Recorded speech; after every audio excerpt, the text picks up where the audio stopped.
एक दिन गौतम बुद्ध अपने शिष्यों के साथ एकदम शांत बैठे हुए थे। उन्हें इस प्रकार बैठे हुए देख शिष्य चिंतित हुए कि कहीं वह अस्वस्थ तो नहीं है।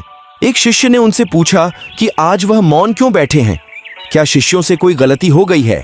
इसी बीच एक अन्य शिष्य ने पूछा कि क्या वह अस्वस्थ हैं, पर बुद्ध मौन रहे। तभी कुछ दूर खड़ा व्यक्ति जोर से चिल्लाया, आज मुझे सभा में बैठने की अनुमति क्यों नहीं दी गई है? बुद्ध आंखें बंद करके ध्यान मग्न हो गए।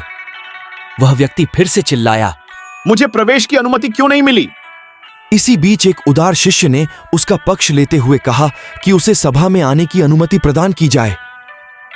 बुद्ध ने आंखें खोलीं और बोले, नहीं, वह अछूत है, उसे आज्ञा नहीं दी जा सकती।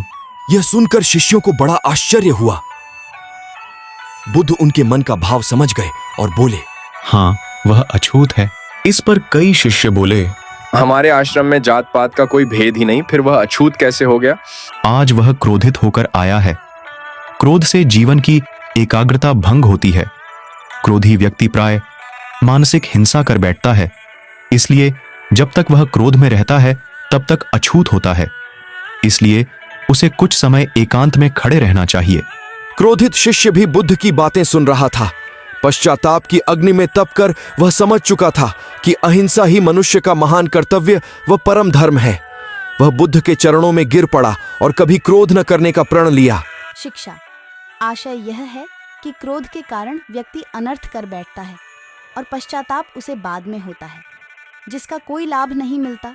इसलिए हमें क्रोध नहीं करना चाहिए। असल मायने में क्रोधित व्यक्ति अछूत हो जाता है और उसे अकेला छोड़ देना चाहिए।